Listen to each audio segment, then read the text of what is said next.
చూసారా బేబీ ఎంత కంఫర్టబుల్గా అని చాలా హ్యాపీగా చక్కగా పడుకుంటుందో. సో వీళ్ళ మదర్ ఇవాళ చెకప్కి బేబీని తీసుకొచ్చినప్పుడు క్వశ్చన్ అడిగారు ఏంటంటే, మేడం ఇప్పుడు రూమ్లో ఏసీ వేయొచ్చా?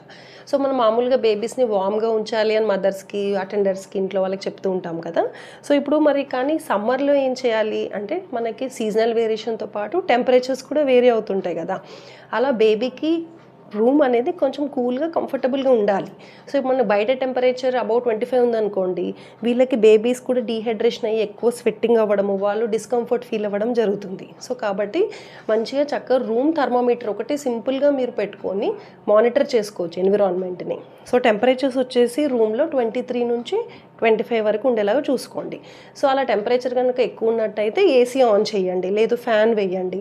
ఒకవేళ వాళ్ళకి డిస్కంఫర్ట్ ఉంటే కొంచెం ఇరిటబుల్గా ఉంటారు, స్వెట్టింగ్ ఉంటుంది. సో ఇలాంటివి మీరు బేబీలో గమనించుకుంటూ ఉండాలి. సో సమ్మర్లో అవసరమైనట్టుగా ఏసీ వేసుకోవచ్చు, బేబీ కంఫర్టబుల్గా ఉండడానికి చూసుకోండి. Thank you.